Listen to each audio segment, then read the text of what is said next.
Ces chimpanzés vivent dans des conditions difficiles. Pour eux, pas de luxuriante forêt tropicale, mais un environnement hostile où seules quelques zones boisées parsèment une savane écrasée de chaleur. Un milieu qui ressemble à celui où nos ancêtres les plus lointains ont fait leurs premiers pas. Ces chimpanzés font des choses très surprenantes. Ils prennent des bains, s'abritent dans des grottes et chassent même des mammifères avec des lances. Que peuvent-ils nous aider à comprendre sur nos origines et sur nous-mêmes?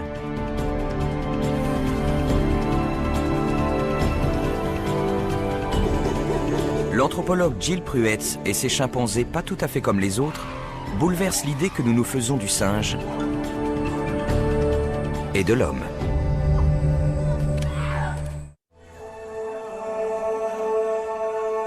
Il est presque midi dans la savane arborée du Sénégal, en Afrique de l'Ouest. La température atteint 45 degrés à l'ombre. C'est un endroit où aucun primate sensé, homme ou chimpanzé, ne choisirait de vivre.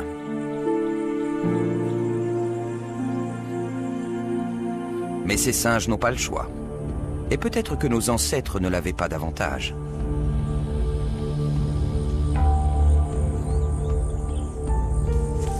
Depuis 9 ans, Jill Pruetz suit patiemment la trace de ces primates.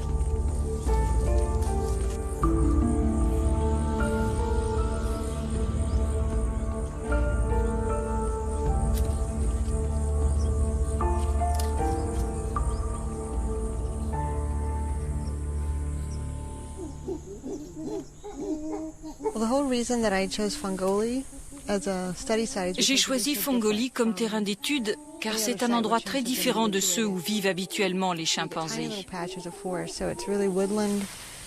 On trouve juste quelques zones boisées et surtout des prairies. Je savais qu'il y aurait des différences de comportement, mais pas à ce point.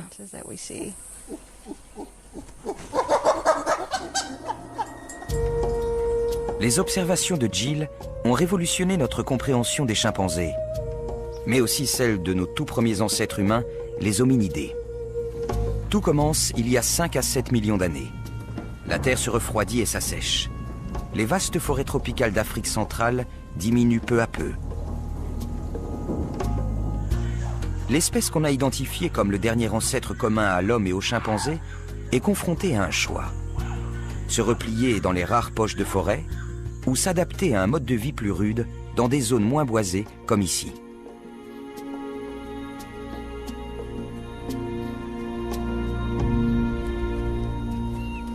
Au fil du temps, 2 lignées ont évolué séparément.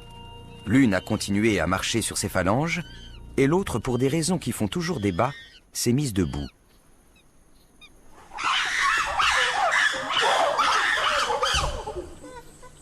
Les chimpanzés de Fongoli ont l'habitude de s'abriter dans des grottes. C'est un comportement qui n'est pas courant chez les autres représentants de cette espèce. Jill Pruetz a constaté que dans ces grottes, il faisait environ 6 degrés de moins qu'à l'ombre des arbres. Or, 6 degrés sous ces climats très chauds, c'est énorme.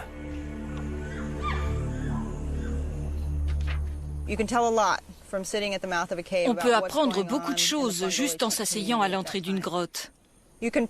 Par exemple, quand le mâle dominant, Yopakon, arrive, il parade jusqu'à ce que les autres lui laissent une place qui lui convient.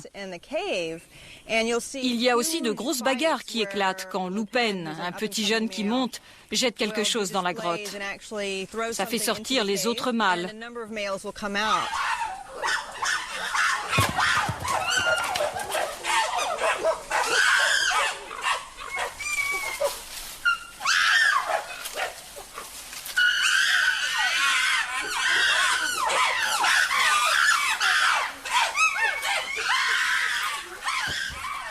Cette scène évoque un film de série B sur la vie de nos ancêtres les hommes singes.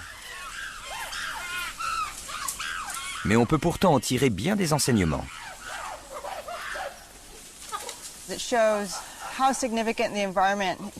Ça montre le rôle de l'environnement sur le comportement des singes.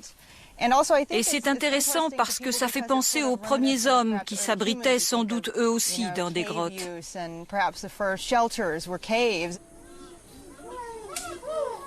Le calme revient peu à peu.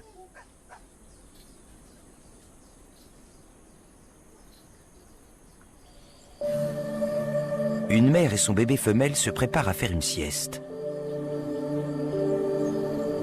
Amy, âgée d'environ 1 an, joue avec des bouts de bois pendant que sa mère, Tia, se repose. C'est inespéré qu'elles soient toutes les deux vivantes et ensemble. Il y a encore quelques mois, Jill n'aurait jamais pensé qu'une telle scène serait possible.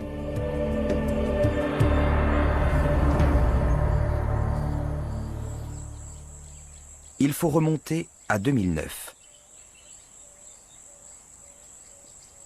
L'assistant de Jill avait repéré dans la ville voisine un petit chimpanzé en cage, destiné sans doute à être vendu comme animal de compagnie.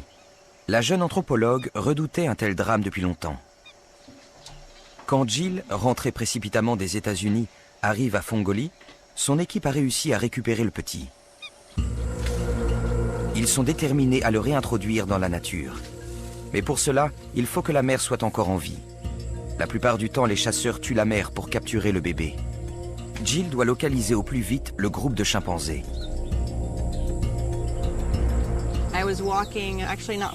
Je marchais pas très loin d'ici. Je ne les ai pas entendus, mais tout à coup, j'ai vu Karmoko traverser la piste. J'étais ravie. J'ai prévenu Johnny par radio et juste après, j'ai vu que Tia était là, sans son bébé. Jill comprend alors que le petit chimpanzé capturé est Amy. Elle reprend espoir. L'équipe se hâte d'aller chercher le petit.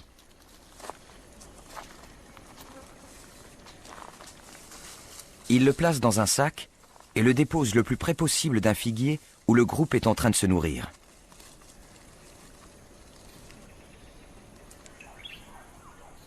Un jeune singe baptisé Mike les aperçoit.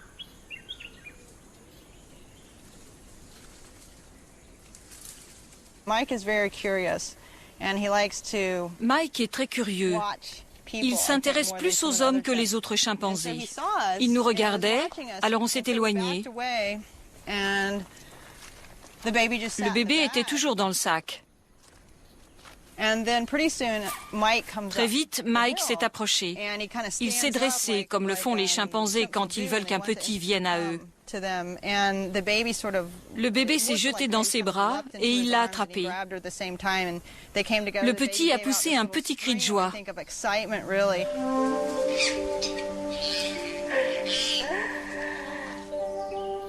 Mike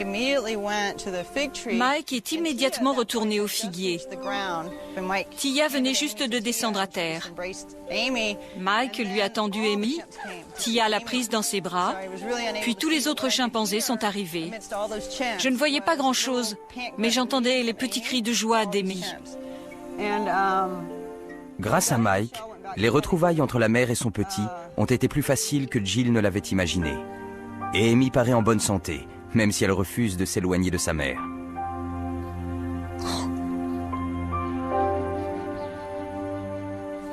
Tout à coup, Jill observe quelque chose de très singulier. Lors de la capture d'Amy, Tia a été blessée. Elle a du mal à porter son petit et doit souvent le poser à terre. Une fois de plus, Mike intervient. Pendant 2 jours, le temps que Tia recouvre ses forces, il se charge de porter le petit. Son comportement semble dicté par un certain altruisme. Or, c'est un sentiment qu'on a toujours considéré comme exclusivement humain.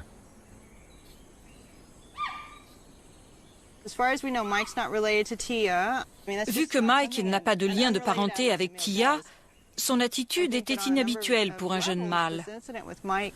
Ce qui s'est passé est une raison supplémentaire de revoir notre vision de nous-mêmes et de ce qui nous différencie des autres animaux. Mais les chimpanzés de Fongoli n'ont pas fini d'étonner Jill.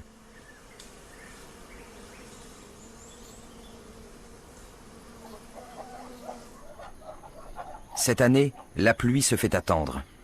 La chaleur devient éprouvante pour les singes comme pour les hommes. Malgré cela, les petits et les jeunes sont toujours prêts à faire les fous.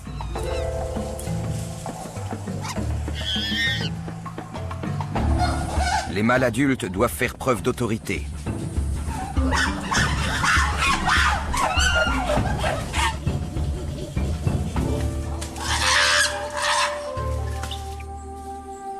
Quant aux femelles, elles adoptent un comportement totalement inconnu. De quoi faire tomber un peu plus l'homme de son piédestal.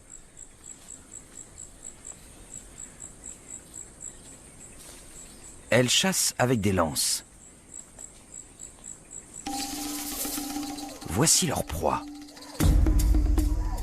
Les galagos sont des primates nocturnes qui, la journée, se cachent dans les troncs d'arbres.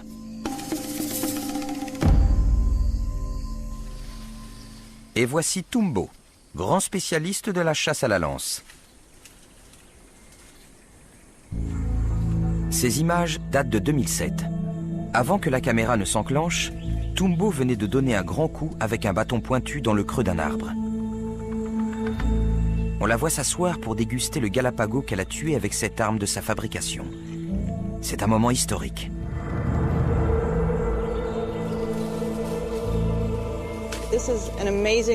C'est un événement d'une importance extrême. Voir des chimpanzés chasser avec des outils est totalement inattendu, car c'est un critère qui nous sert à définir notre propre espèce. La nouvelle provoque une petite révolution dans les milieux scientifiques.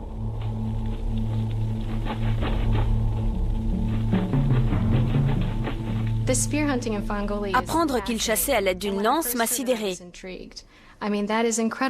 L'utilisation des outils et la chasse sont deux aspects très importants de l'évolution humaine. Avant cette découverte, tuer une proie avec un outil passait pour un comportement propre à l'homme. C'était l'un de ses traits distinctifs. D'autres spécialistes se montrent cependant plus sceptiques. Ils ne sont pas convaincus qu'on puisse parler de chasse.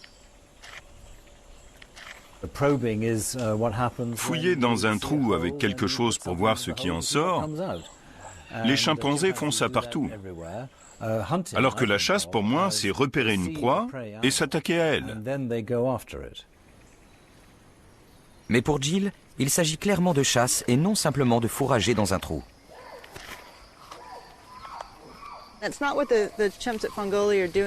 La plupart du temps, les chimpanzés de Fongolie s'efforcent vraiment de mettre la proie hors de combat.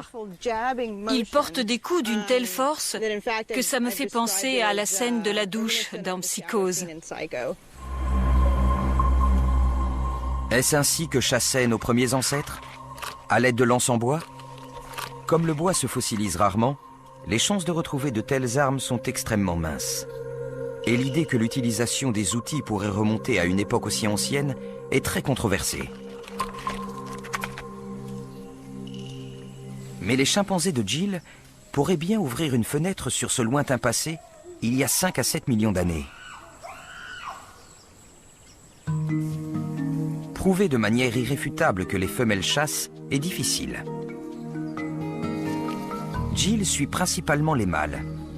Après ce qui est arrivé à Amy, elle ne veut pas que les femelles s'habituent à la présence humaine.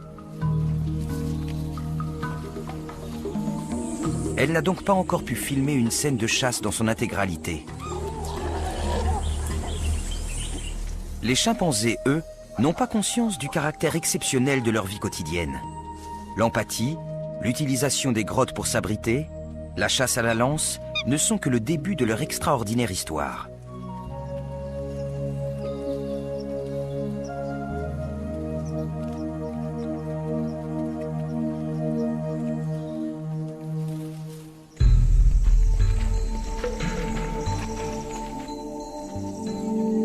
Jill s'est levée avant l'aube, pressée de rejoindre les chimpanzés avant qu'ils ne se réveillent.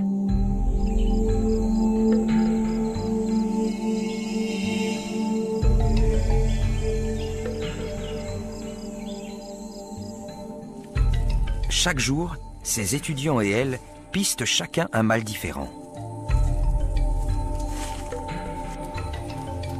Et bien que ce soit principalement les femelles qui chassent, ils ont déjà assisté près de 90 fois à des scènes de chasse à la lance.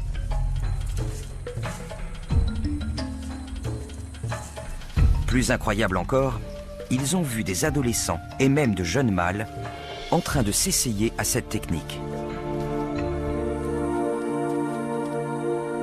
Aujourd'hui, Jill suit Mike, le jeune mâle qui a favorisé les retrouvailles de Tia et d'Amy. Elle arrive juste un peu trop tard pour le surprendre en train de chasser. Mais il a laissé un indice. Sa lance coincée dans le creux d'un arbre.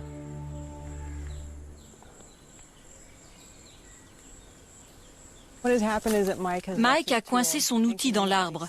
Ça lui arrive à peu près 1 fois sur 10. Johnny va monter le chercher. C'est un grimpeur hors pair. Johnny Dondo Kanté, l'assistant de Jill, n'est pas seulement un excellent grimpeur, mais un très bon observateur des chimpanzés.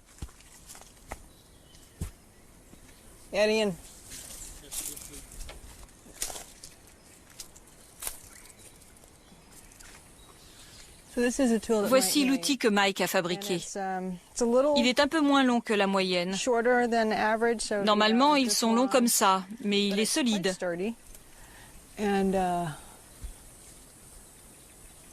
C'est avec ça qu'il donne des coups dans le creux de l'arbre. En début d'année, Jill a surpris Fanta, une jeune femelle de 4 ans, en train de s'essayer maladroitement à la chasse à la lance.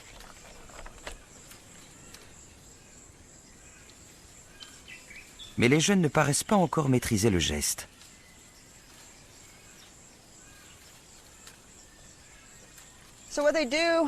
Ils arrachent presque toujours une branche sur un arbre.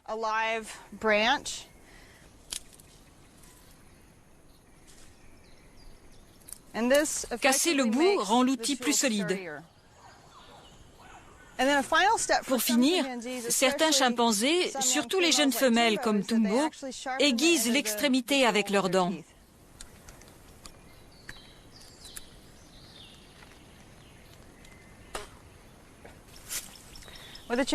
Ensuite, ils prennent l'outil et l'enfoncent à plusieurs reprises dans le trou.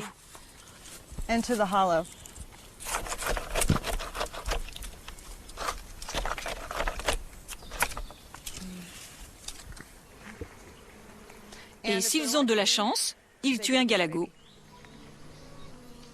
Parfois, Jill tombe sur des indices révélateurs. Aujourd'hui, c'est une lance avec quelques poils à son extrémité. Des poils de galago. Juste quelques poils. Et on voit que le bout a été travaillé.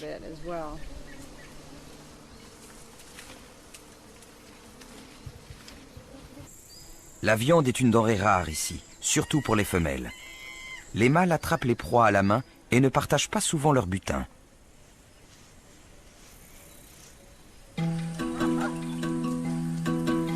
La principale source de protéines vient des termitières.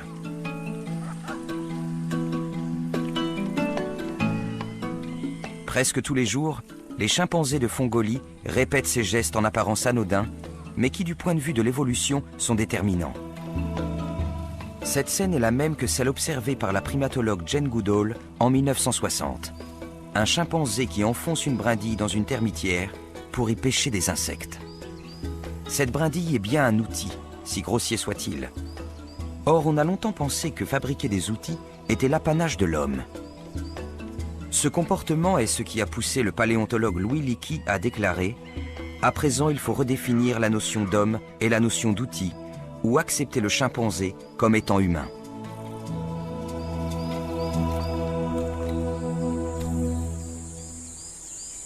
Les chimpanzés attrapent des centaines de termites par jour. Jill n'a pas leur habileté. C'est loin d'être aussi facile qu'on le pense. Je n'en ai pas eu un seul. Les termites sont 3 fois plus riches en calories que le poulet. Mais ils n'ont pas le même goût.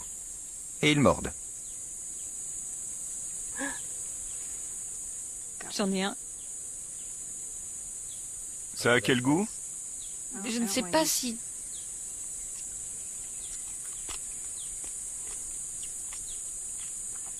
Ça a un goût de terre. C'est pas bon. Vraiment pas bon. C'est infect.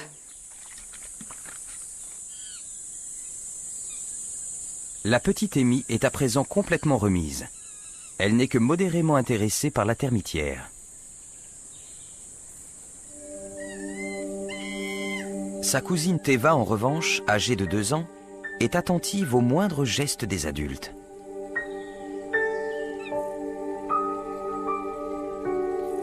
Chercher des termites est courant chez les chimpanzés, mais les outils et les techniques pour les trouver peuvent varier.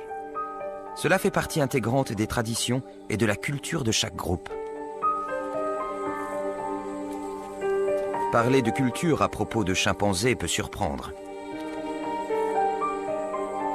Nous nous plaisons à voir la culture comme l'apogée des réalisations humaines en matière d'art, d'histoire et de science. Mais en anthropologie, la culture est la transmission d'un savoir collectif de génération en génération.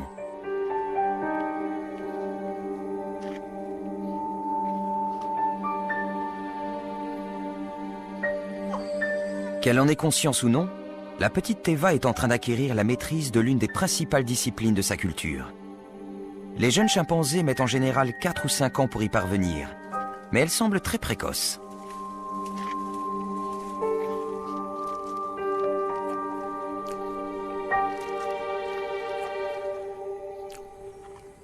L'idée d'une culture chez les chimpanzés est de plus en plus acceptée par les primatologues.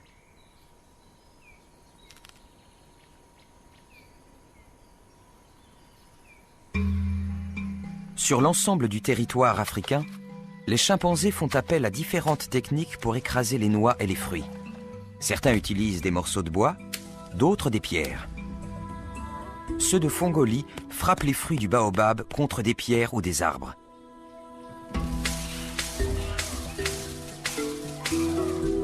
Un peu partout, les chimpanzés cherchent des fourmis ou des termites avec un bâton.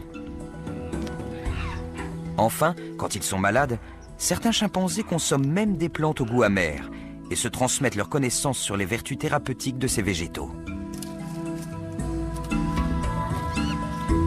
Comme chez les humains, beaucoup de traditions sont d'ordre social.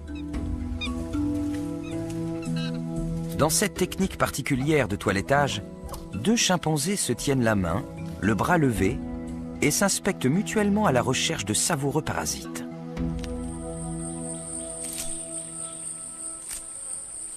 Une autre pratique singulière a été observée dans de nombreuses populations.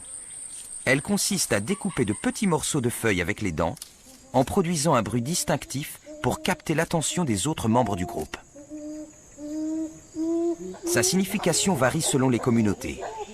Le bruit est parfois une invite sexuelle à destination des femelles, mais ici à Fongolie, il sert plutôt à écarter les mâles importuns ou à signaler une découverte intéressante. Un bel arbre fruitier, par exemple. Ils signalent leur présence, mais ils sont aussi joyeux parce qu'ils mangent. Rien les excite. À Fongolie, le découpage des feuilles par un mâle provoque invariablement de violentes manifestations de colère.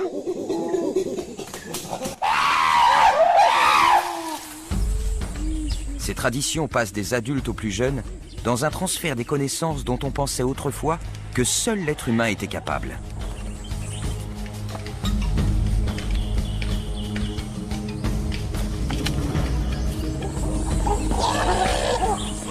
Il y a peu de temps encore, nul ne savait à combien de générations remontaient ces étonnantes pratiques culturelles chez les chimpanzés, en particulier l'emploi des outils.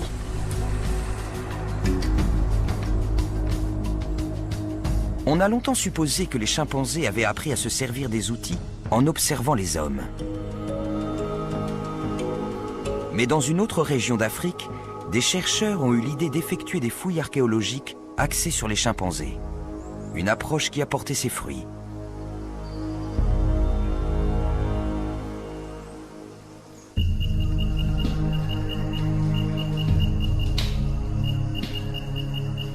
Dans la forêt de Taille, en Côte d'Ivoire, les chimpanzés placent des noix sur des pierres et utilisent des morceaux de granit en guise de marteau pour les casser.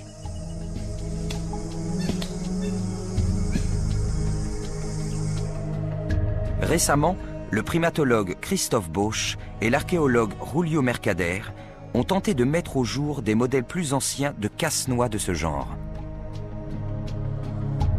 C'était la première fois que l'archéologie était appliquée aux chimpanzés. Et les deux hommes ont trouvé ce qu'ils cherchaient dans des sédiments vieux de 4300 ans.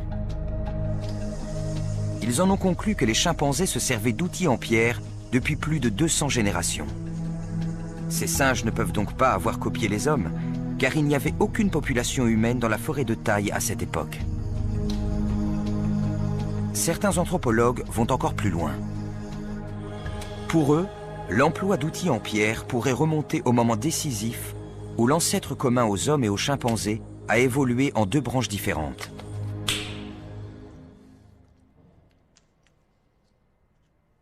Ils utilisent des outils en pierre. Et au cours de son histoire, l'homme a aussi utilisé des outils en pierre. C'est donc un comportement partagé qui pourrait remonter à notre ancêtre commun. Le problème, c'est que les outils en pierre de fabrication humaine les plus anciens qu'on ait retrouvés datent d'il y a 2,5 millions d'années seulement. Or, notre ancêtre commun vivait il y a 5 à 7 millions d'années. Où sont les outils qui correspondent à ce trou de 4 millions d'années? Pour Jack Harris, ils existent bien, mais n'ont jamais été identifiés comme tels, car ils ressemblent trop à des pierres naturelles.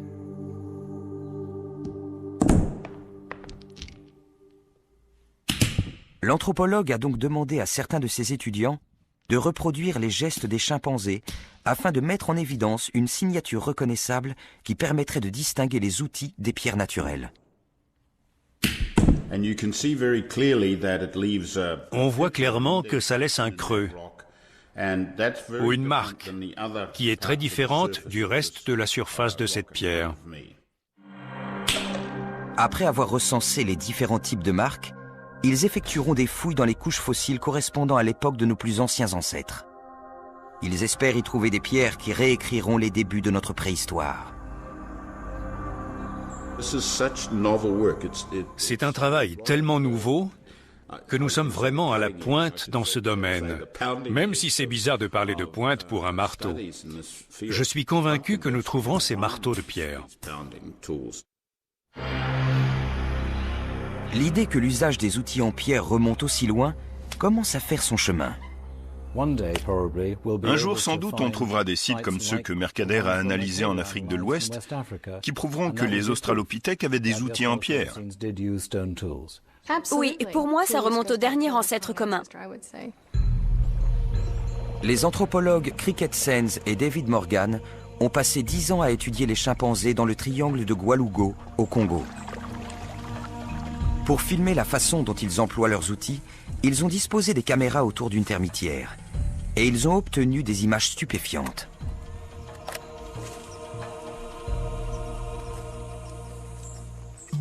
Si bien camouflées que soient les caméras, les chimpanzés les repèrent immédiatement et viennent les inspecter de plus près en s'aidant d'une branche cassée. Les images montrent que les chimpanzés de Gwalougo utilisent en fait tout un assortiment de bâtons. Voilà qui réduit encore un peu plus le fossé entre le singe et l'homme. Après avoir choisi des bâtons plus ou moins gros, ils les emportent jusqu'à la termitière et les utilisent l'un après l'autre. Ils prennent le bâton le plus épais, le tiennent à deux mains et creusent un trou avec, parfois même avec leurs pieds. Et après, ils retirent le bâton et le reniflent pour voir s'ils ont tué des termites. Si oui, ils prennent une brindille et ils la glissent dans le trou pour extraire les termites.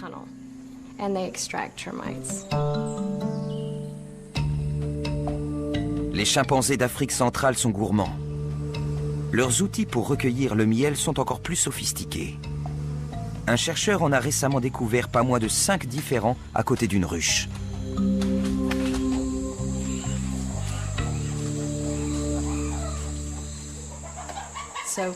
Ils prennent un gros bâton pour taper sur la ruche. Puis quand elle est ouverte, comme ils ne peuvent pas mettre les mains à l'intérieur, ils fabriquent une sorte de sonde pour l'enfoncer dedans, ou ils font levier avec un autre outil pour agrandir l'ouverture. Ils manient ces différents outils l'un après l'autre. C'est fabuleux.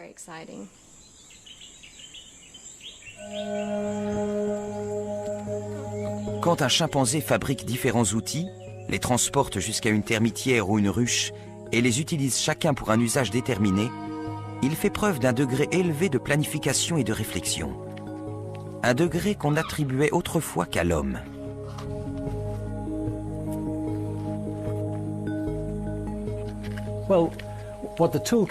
Cet assortiment d'outils montre que le chimpanzé ne réagit pas juste à un problème immédiat. Il est plus inventif et possède des facultés cognitives relativement avancées. Pour Jill, cette découverte est une révélation. Elle va désormais tâcher de voir si les chimpanzés de Fongolie emploient eux aussi une variété d'outils.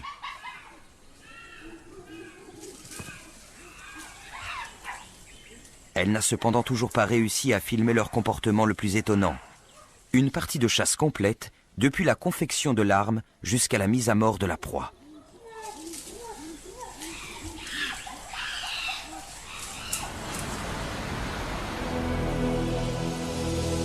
Heureusement, l'horizon s'assombrit. La saison des pluies arrive. C'est au cours des prochaines semaines qu'elle aura le plus de chances de filmer des femelles en train de chasser.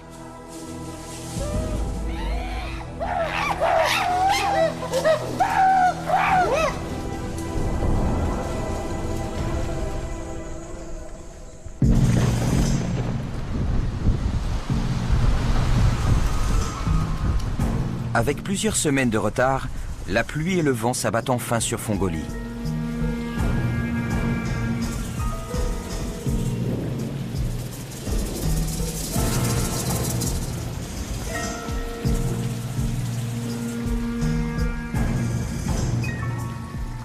La pluie transforme immédiatement le paysage et fait réapparaître le vert de la végétation.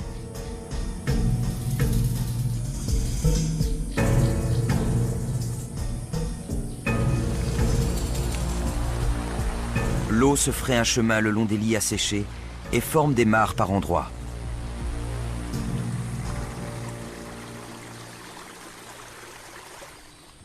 Jill a une petite idée du lieu où les chimpanzés vont aller aujourd'hui.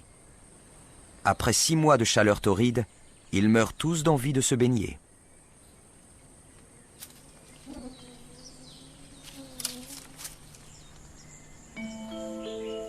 Voici le trou d'eau de Sokoto.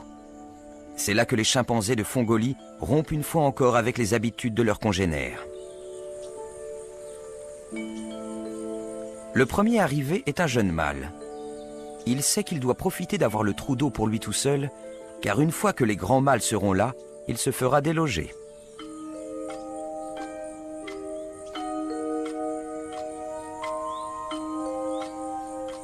À chacun sa technique pour se mouiller. Commencer par se tremper les orteils est un grand classique. Voici une version légèrement revisitée. On a longtemps pensé que les chimpanzés avaient peur de l'eau. Mais après des années d'observation, on sait maintenant que c'est juste qu'ils n'aiment pas ça. À Fongolie, ils adorent ça. C'est notamment le cas de Frito, un adolescent particulièrement espiègle, l'un des chouchous de Jill. Frito adore se baigner. Et les mâles adultes ne le laissent pas faire quand ils sont là.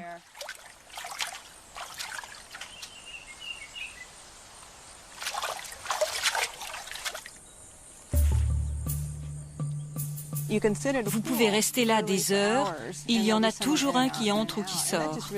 D'habitude, cet amour de l'eau n'est pas quelque chose qu'on associe aux chimpanzés. À voir les protégés de Jill s'adonner aux joies de la baignade de façon aussi humaine, on se demande quelle est au juste la différence entre eux et nous.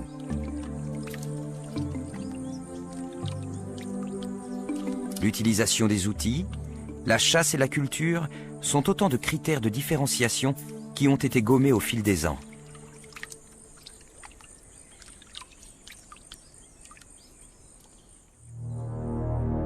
La pensée est également un de ces critères.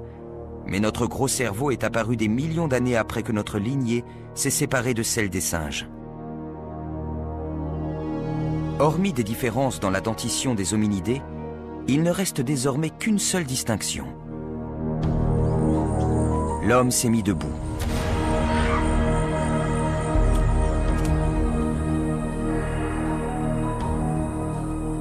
Les premiers hominidés, les australopithèques, n'auraient pas été dépaysés dans un endroit comme Fongolie.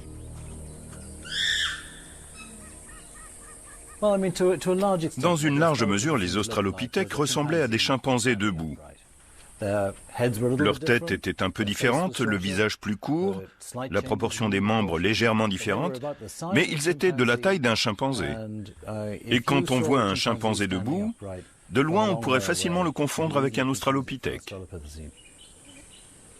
Mais pourquoi l'homme s'est-il mis debout? Cette question qui obsède depuis des décennies les spécialistes de l'évolution humaine a suscité nombre de conjectures. Il existe d'innombrables théories, autant sans doute que de paléoanthropologues. D'où l'importance des études menées à Fongolie, car c'est dans ce type d'environnement que nos ancêtres les plus reculés auraient pu se redresser et faire leurs premiers pas vers l'état d'homme. L'une des premières hypothèses sur l'émergence de la bipédie est que nous nous serions mis debout pour mieux voir le gros gibier par-dessus les hautes herbes des plaines telles que celles du Serengeti. Elle a été abandonnée. La découverte de très vieux fossiles d'hominidés a en effet montré qu'ils n'étaient pas capables de se mesurer à de gros animaux. De plus, ils vivaient dans des zones boisées comme Fongolie et non dans une vaste savane ouverte. Trouver de la nourriture dans une zone boisée nécessite de nombreux déplacements. Or, la marche humaine est étonnamment efficace à petite vitesse, bien plus que la progression à 4 pattes des chimpanzés ou de notre dernier ancêtre commun. Se déplacer sur 2 pieds était peut-être simplement une façon de dépenser moins d'énergie. La bipédie est fréquente durant les parades des chimpanzés mâles.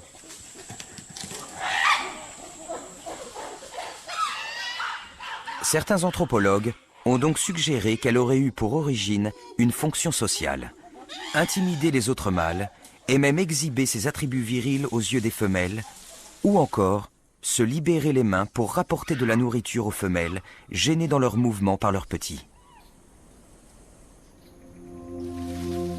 À Fongolie, Jill voit souvent les chimpanzés se redresser pour atteindre des fruits dans les branches basses des arbres.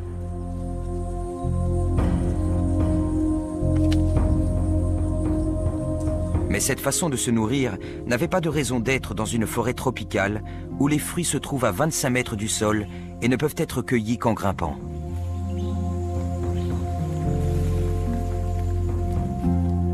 Certains pensent néanmoins que se redresser pour atteindre les branches basses aurait pu être une première étape vers la station debout. L'avantage, c'est de pouvoir atteindre des aliments qui seraient inaccessibles à un quadrupède. Dans les arbres bas, avec des fruits près du sol, vous pouvez lever les bras et cueillir ces fruits avec vos 2 mains. Mais un détail ne colle pas. Pendant des millions d'années, nos premiers ancêtres ont continué à avoir des mains et des épaules adaptées à l'ascension dans les arbres. Voici un scénario qui pourrait expliquer pourquoi. Les mâles s'attribuaient les fruits faciles à cueillir depuis le sol, ce qui forçait les femelles et les jeunes à grimper sur les branches basses, d'où la préservation de cette anatomie de grimpeur. Et se tenir debout une fois dans les arbres, chose que les chimpanzés font régulièrement, aurait été un autre facteur déclencheur du passage à la bipédie.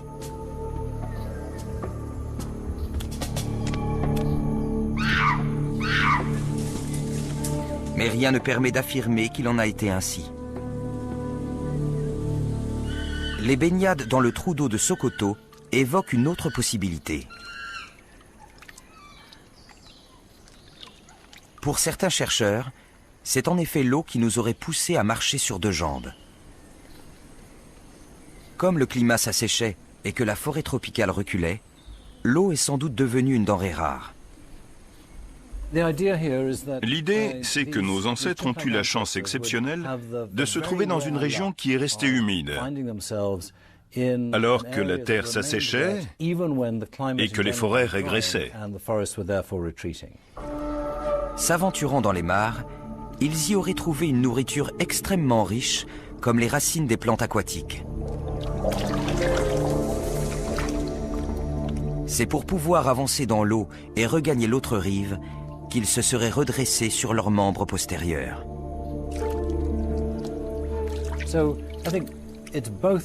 C'est à la fois l'envie de traverser une étendue d'eau et celle d'y trouver de la nourriture qui a dû stimuler notre imagination. Mais le plus important était de récolter de quoi manger. Et pour ça, il fallait pouvoir rester debout un certain temps pour arracher ces végétaux qui poussent au fond de l'eau. Alors de la marche au sol, la marche dans les arbres ou la marche dans l'eau, laquelle est à l'origine de la bipédie? Nous ne le saurons sans doute jamais.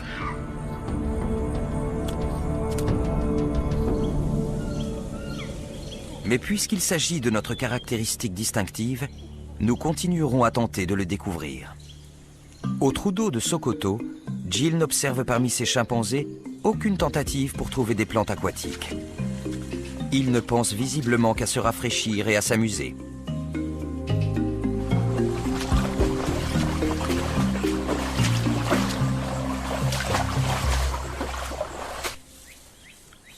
Mais on ne peut pas passer tout son temps à jouer. Il faut aussi penser à une activité plus sérieuse, la chasse. Enfin, un jour, Jill et l'un de ses étudiants assistent à une scène inédite.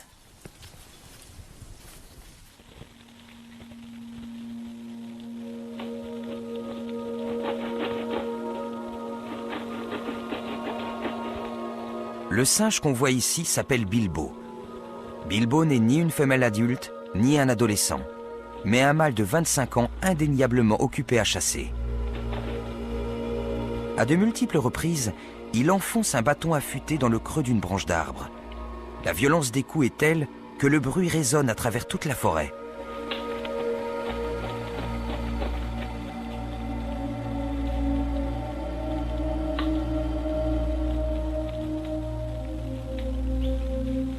Puis il casse la branche et met sa main dans le trou pour rattraper sa victime, un galago.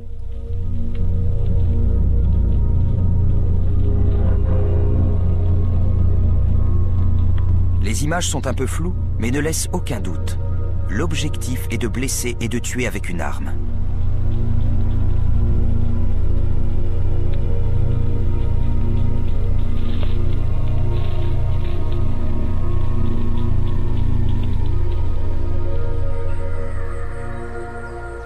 Pendant 3 ans, Jill a vu la pratique de la chasse se transmettre des femelles adultes aux adolescents d'abord et aux mâles adultes ensuite. Il est possible qu'elle ait assisté à l'avènement d'un nouveau savoir-faire initié par les femelles.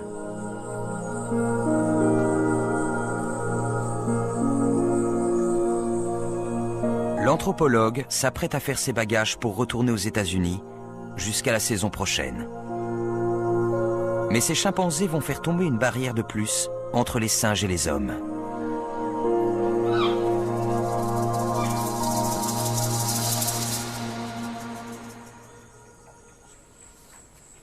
Peu avant de partir, Jill assiste à l'une des scènes les plus stupéfiantes qui lui ait été donné de voir en 9 ans.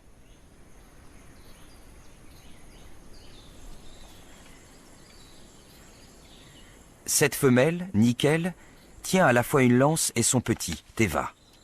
Teva aimerait prendre la lance pour jouer avec, mais sa mère a une autre idée en tête.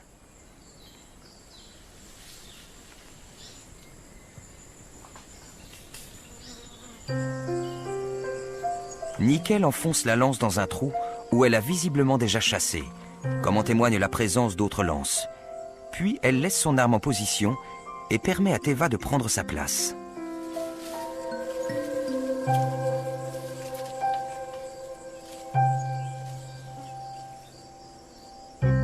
Teva essaie de manipuler la lance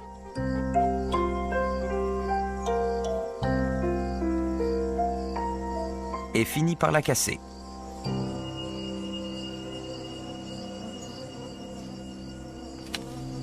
Nickel fabrique alors un autre outil et le lui tend, mais Teva ne le prend pas.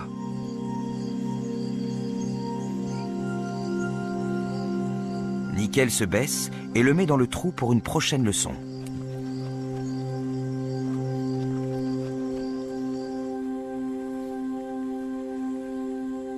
Très vite, la petite Teva se remet au travail. Mais cette fois, elle confectionne sa propre lance.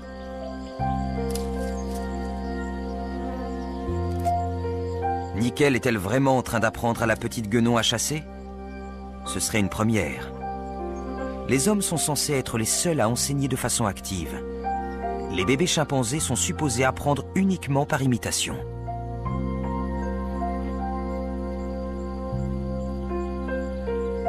Pourquoi les femelles sont-elles plus avancées dans les domaines de la chasse, de l'innovation technique et de l'apprentissage?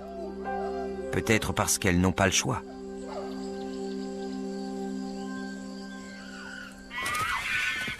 Les chimpanzés mâles sont élevés pour dominer. Par leur taille et leur force, ils s'approprient toujours le meilleur, surtout en matière de nourriture.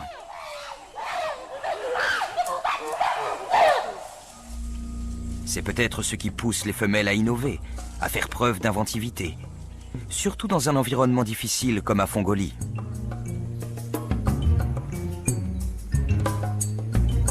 Tout cela soulève une grande question. Quelles conclusions pouvons-nous en tirer sur nos propres origines?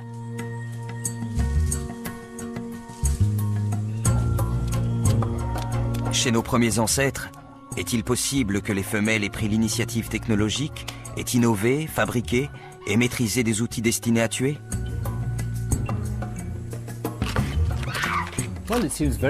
Il semble très probable, si on se base entre autres sur l'étude des chimpanzés de Fongolie, que les australopithèques femelles aient été plus persévérantes et plus inventives en ce qui concerne l'emploi des outils. C'est à l'encontre de l'idée qu'on avait au milieu du XXe siècle, selon laquelle l'utilisation des outils était une activité masculine. L'idée de l'homme chasseur. C'était peut-être les femmes les chasseuses.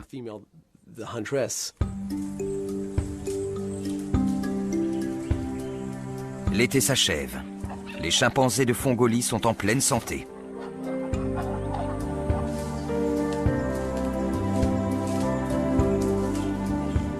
Le jeune Frito, comme toujours, s'amuse dans l'eau.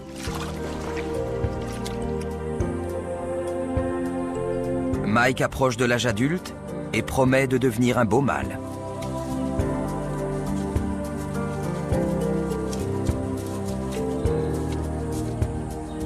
Tumbo, la reine de la chasse, a eu son premier petit, un mâle du nom de Sai.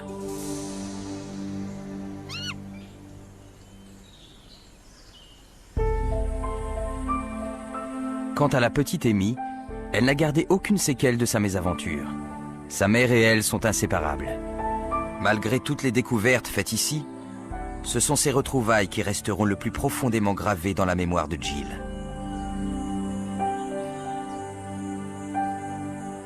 Je pense qu'il n'y aura jamais un moment plus fort que celui-là. Le jour où nous avons pu ramener ce bébé à sa mère. Ça restera sans doute le meilleur moment de ma vie.